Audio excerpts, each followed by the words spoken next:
Welcome everyone. This is the Indian Express of 29th September 2022 and I will explain this newspaper in 3 steps. First is why is the news, second is what is the news, and third is what can be the future prospects of the news. So you see the first headline is Centre bans PFI and also its affiliates for 5 years. And what is the reason? Centers say that this is a major threat to internal security. Now why this news has come? Because last week Center have done investigation using its agencies. For example, ED and CBI, also ATS, Anti-Terrorism Squad. All of them have searched the premises, organization of this Popular Front of India. So now what is the center's take? They have banned this organization. Invoking the Unlawful Activities Prevention Act to effect the ban, the Ministry of Home Affairs said the PFI and its affiliates are linked to terror groups. So what is the thing that was used in the ban? It was an act, and this is UAPA Act. So that was used in effect to the ban, and reasons are that PFI and its affiliates were linked to terror groups such as ISIS, and also there is accusation that they propagate anti-national sentiments. Also they radicalize a particular section of society with the intention to create disaffection. So these are the reasons. First is their linkage to terror groups. Second, propagating anti-national sentiments. Also radicalizing some sections of society to create disaffection. I'll explain this. Let's look at one short news, which is Lieutenant General Anil Chauhan, former Chief of Eastern Command, is now the new CDS. So our ex-CDS was Bipin Chandra. Now he's obviously no more. So he is the new Chief Defence Staff. So this headline is only important. No more news is important. So now they have intention to create disaffection and constitute a major threat to internal security of the country. So this is the reason they are banned. Now the ban left out this SDPI. This is the political arm of the PFI. So a lot of nuances are there that why this organization was not banned. In fact, it's the PFI, the main organization. The SIMI was banned way before this PFI. So now there is provocations by the state that they say that there had been number of instances of international linkage of PFI. So they have found number of instances of international linkages of PFI with global terrorist groups like ISIS, Islamic State of Iraq and Syria. Also they called that PFI and its associates, or you can call affiliates or fronts, all of that have been working covertly to increase radicalization of one community. Now what is that one community? They are particularly focusing toward Muslim community. They say that they are radicalizing Muslim community by promoting a sense of insecurity in the country. And that is what this radicalization is substantiated by a fact. They want to prove it also with the evidence that some PFI cadres have joined international terrorist organizations. They've also found some of its members joining these international terrorist organizations, for example ISIS. So now this was important. What PFI is going to do? They are now going to lodge a case against government. So both will meet in the court. This is the future of this investigation and ban. So next come the pages of Today is World Health Day. That is why a lot of pages regarding this. Now comes city page, and then again government and politics page. So there is two news, one from India, China, and second is from India, US. So what about China? This is a talk by China's ambassador to India, Sung Widong. What is he trying to say? Emergency response phase since Galwan incident over. So he's trying to say that this emergency phase have ended. So what he said basically, and why is this news? Because India have signed its last signatory, or you can call understanding, with the China that they will push back their soldiers as well as their infrastructure from the point that they were before Galwan Valley clash 2020, which means they will acquire a status quo. You see, Galwan Valley clash occurred in 2020, and in that clash 20 Indian soldiers were killed. So this was, you can call, a provocation by China. Now they are talking about normalization. What they started was not noble. The phase of emergency response since the Galwan Valley incident has basically come to an end, and the border situation is now switching to normalized management and control. So they're saying that emergency phase end, and now border is coming to normalized management and control. So current border situation is overall stable. So after a lot of rounds of talk, this was achieved a day after India and Chinese troops completed the disengagement process at patrolling point 15 in Gogra hot spring regions of Ladakh earlier this month. So this was the last friction point, this Gogra hot spring region. And when this was solved, our Ministry of External Affairs Minister, he said that one problem less on the border. So this is by China. You see, as two ancient oriental civilizations, he said. Who said this? China's ambassador to India. He said China and India have the wisdom and capability to respect each other. What a choice of words. If you have some respect for each other, then you would have never posted your soldiers towards Indian side. But you see, talks and actions are very different in China's mind.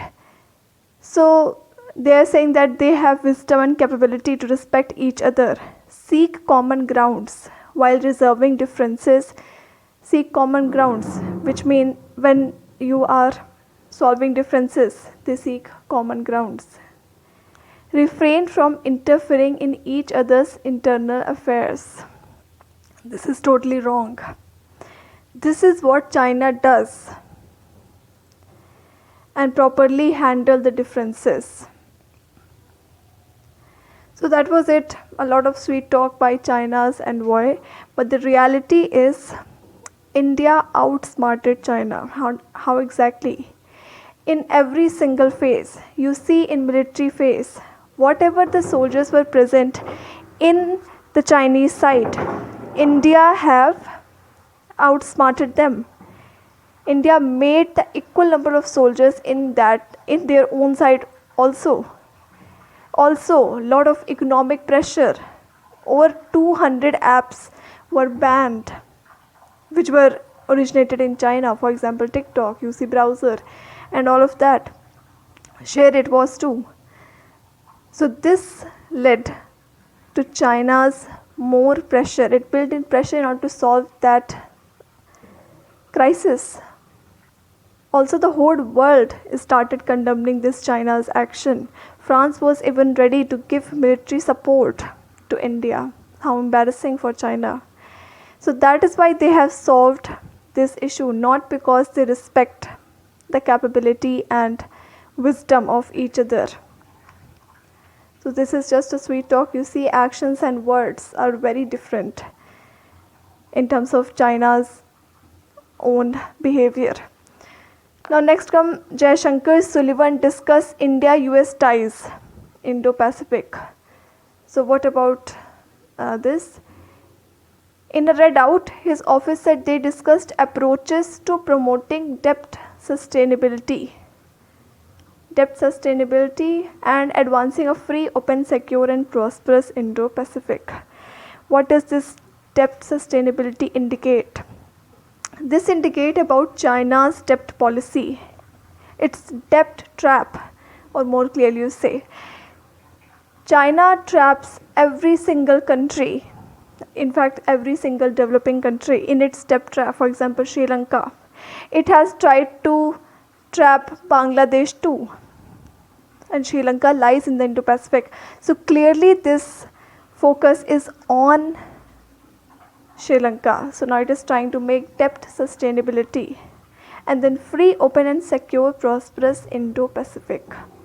On Tuesday, during a joint press conference with the UN Secretary of State Antony Blinken after holding bilateral talks, Jaishankar said that India faced no difficulties in terms of servicing and spare part supply of equipments that it received in the past from Russia in the aftermath of war in Ukraine.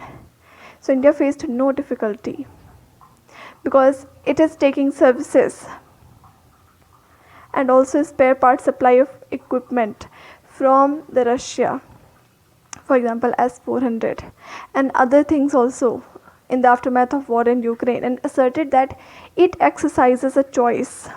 So again it is explaining that why it is taking oil and not gas, why it is taking oil from Russia. It is taking because of its national interest. Also in terms of weapon, India asserted that it exercises a choice which it believes is in the national interest when it is offered weapons. So this is it. Also US understand the India's position because India and Russia are not new partners.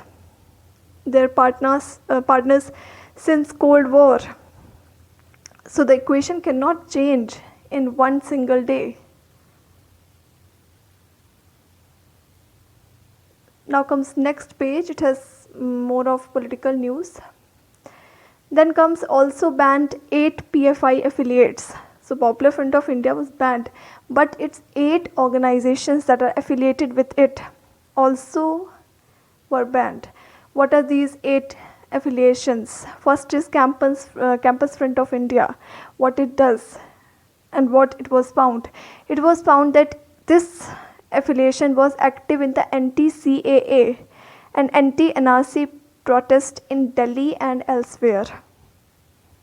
Next come National Confederation of Human Rights Organization. This organization takes up campaigns against legislation, against laws such as UAPA. Next is National Women's Front. What is the objective? This National Women's Front have an objective of empowering women. Rehab India Foundation. This is a non-profit charity outfit that mainly works in villages in the north of the country plus northeastern region of the country. Then comes All India Imams Council. Everything is clear from the name. It is a council of all imams. Then Junior Front. This is an organization that is primarily involved with the school children but not as active as other groups. Next is Empower India Foundation. What is the aim of this organization? It provides conceptual, intellectual, motivational support to weaker sections of the society. That is what it is made for. Then comes Rehab Foundation Kerala. This is an organization that is working among socially and economically weaker sections of society. These are the outfits, affiliations that are banned. Now, what is next? I already told you, court case is the next option for PFI, and it will seek that. So, next is the sports page, more of health day celebration. Then comes world news.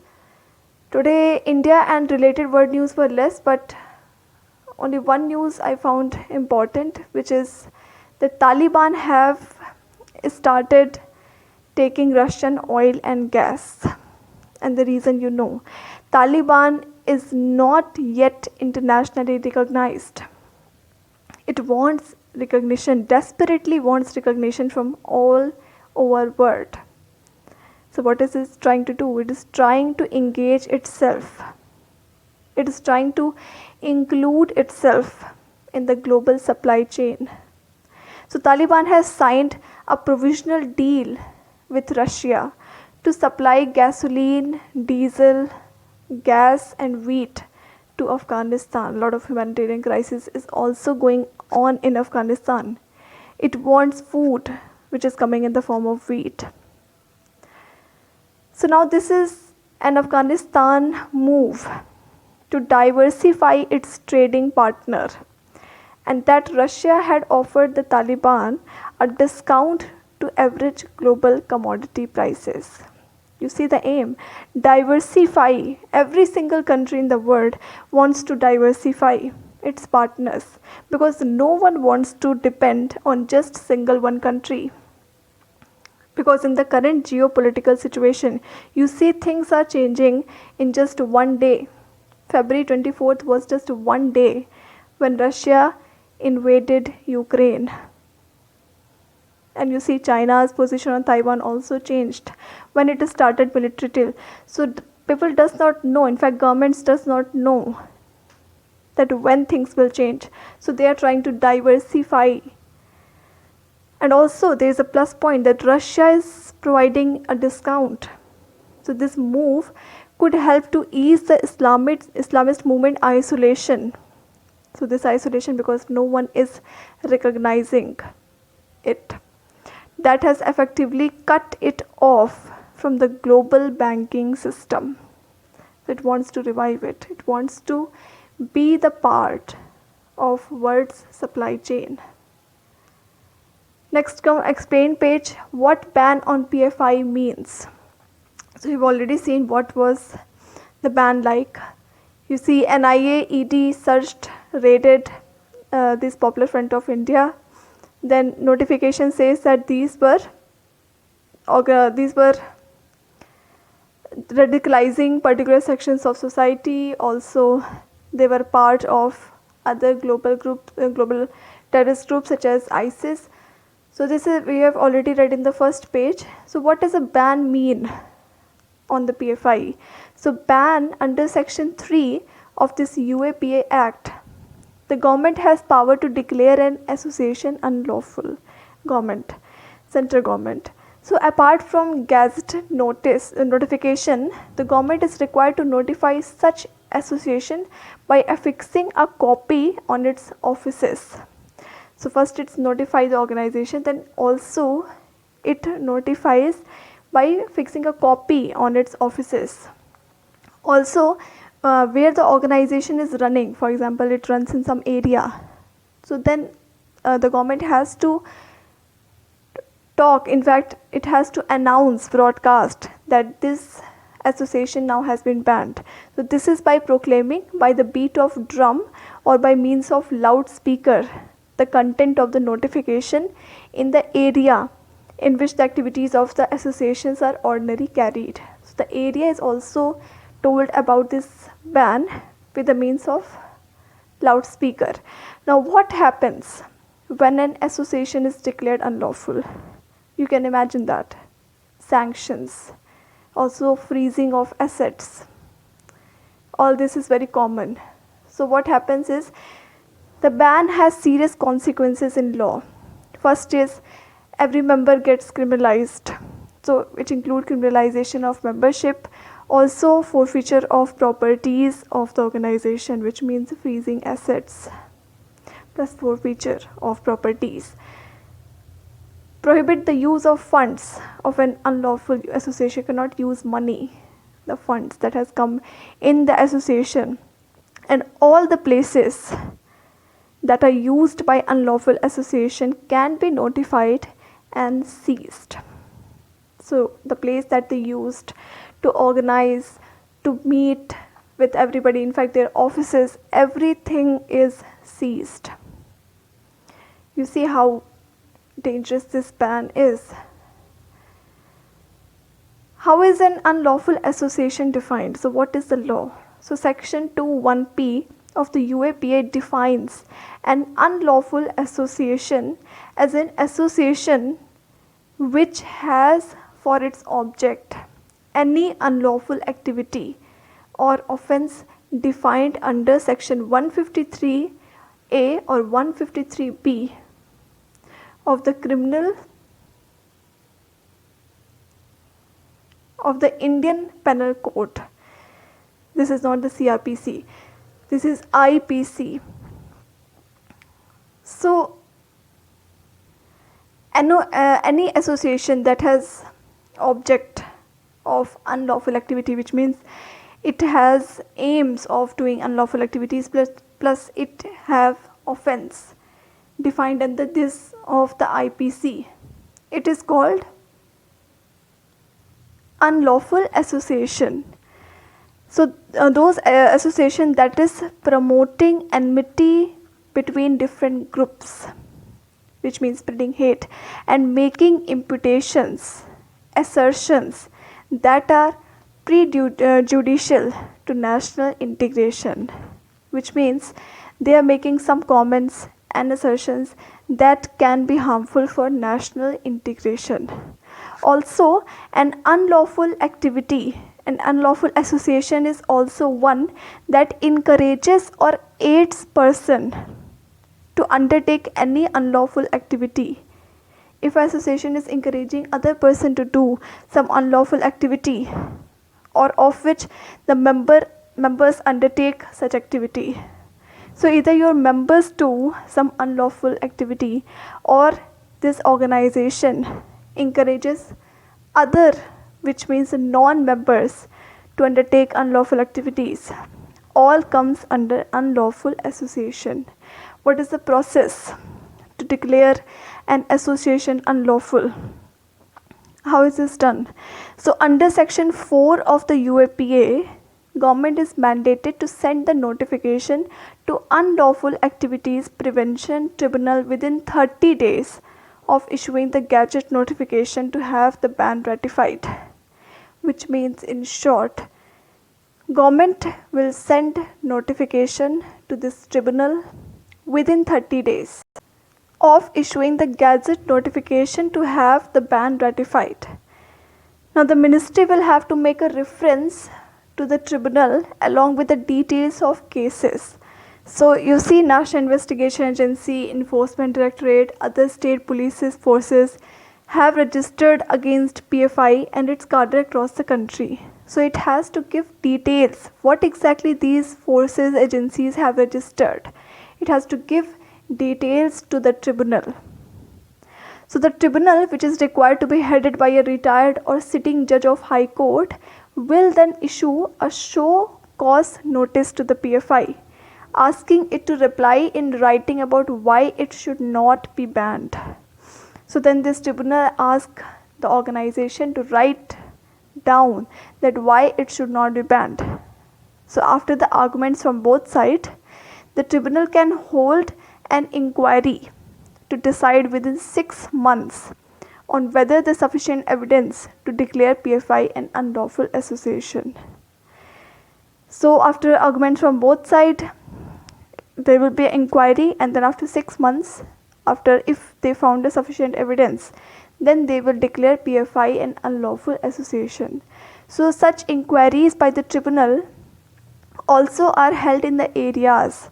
So where this association is actually performing its work and other activities, that area is also inquired and searched. So So the inquiry by tribunal held in areas where association ordinarily conduct its activities. So where the association conducting activities for the general public to give their views, which means this organization give their views, their thought, their ideology to the general public, and the area at which all this work is done is also inquired. Now ban becomes applicable for a period of 5 years once the tribunal approves it. So this is very clear.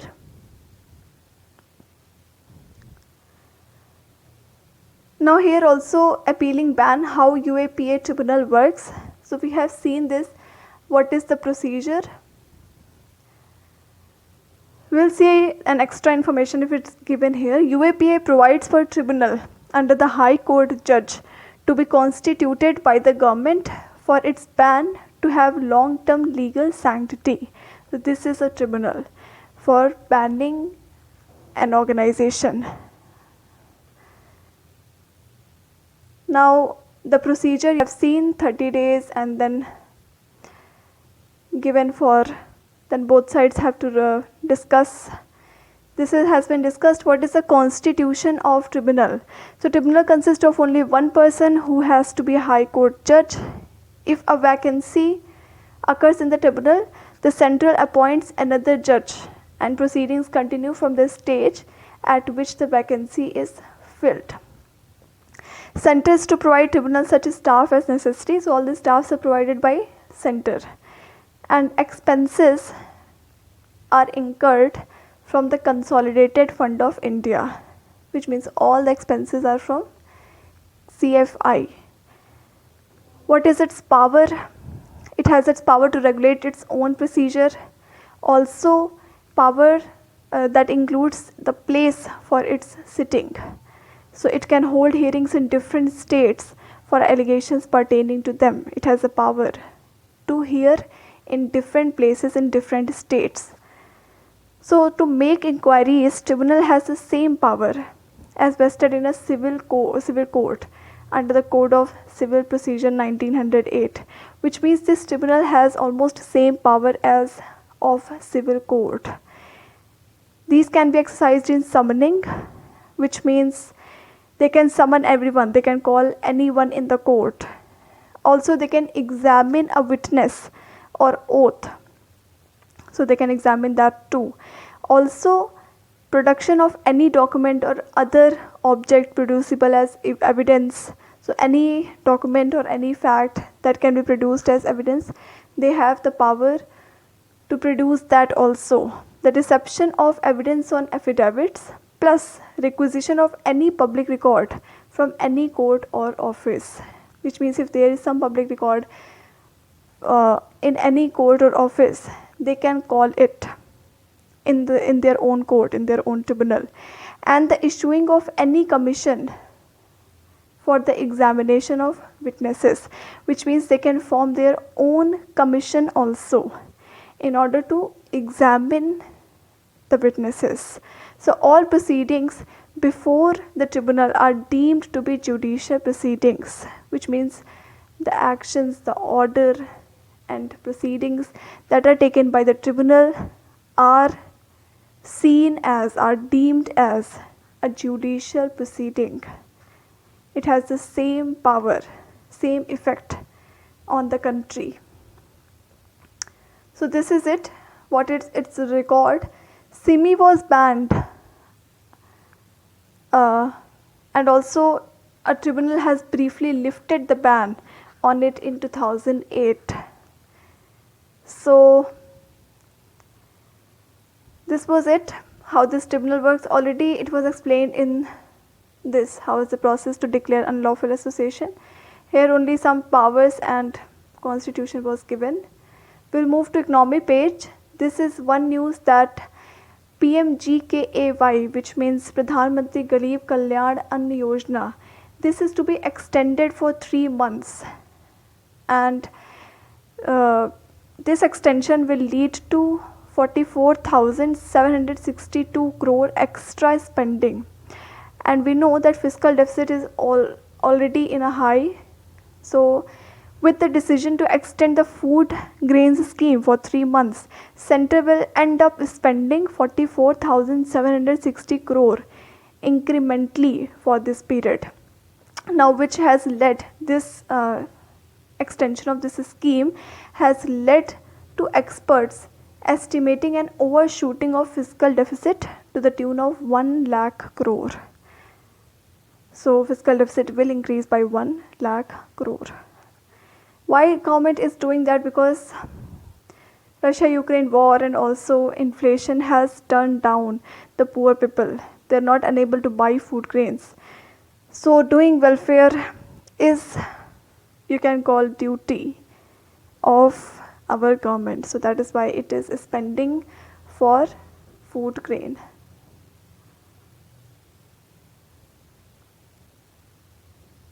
So now this comes an end to the newspaper, and you can read this newspaper by yourself as well.